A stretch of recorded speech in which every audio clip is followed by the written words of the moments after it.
ಒಬ್ಬ ಹುಡುಗ ತಾಯಿಯೊಂದಿಗೆ ಒಂದು ಸಣ್ಣ ಪಟ್ಟಣದಲ್ಲಿ ವಾಸಿಸುತ್ತಿದ್ದ. ಅವರ ಬಳಿ ಹೆಚ್ಚು ಹಣ ಇರಲಿಲ್ಲ.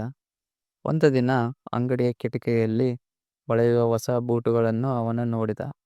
ಅವನಿಗೆ ತುಂಬಾ ಬೇಕಾಯಿತು. ಆದರೆ ತಾಯಿ ಹತ್ರ ಹಣವಿಲ್ಲವೆಂದು ತಿಳಿದು ಏನೂ ಹೇಳಲಿಲ್ಲ.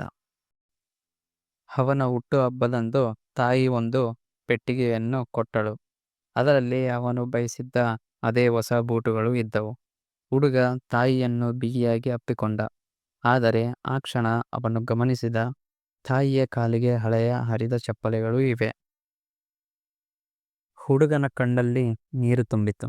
ತಾಯಿ ತನ್ನ ಅಗತ್ಯಗಳನ್ನು ಬಿಟ್ಟು ತನ್ನ ಸಂತೋಷಕ್ಕಾಗಿ ಎಷ್ಟು ತ್ಯಾಗ ಮಾಡಿದ್ದಾಳೆ ಎಂದು ಅವನು ಅರ್ಥ ಮಾಡಿಕೊಂಡ.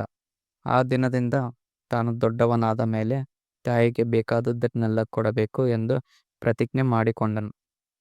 ತಾಯಿಯ ಪ್ರೀತಿ ಸ್ವಾರ್ಥವಿಲ್ಲದ್ದು. ಸಣ್ಣ ತ್ಯಾಗಗಳಲ್ಲೇ ದೊಡ್ಡ ಪ್ರೀತಿಯ ಅರ್ಥ ಅಡಗಿದೆ.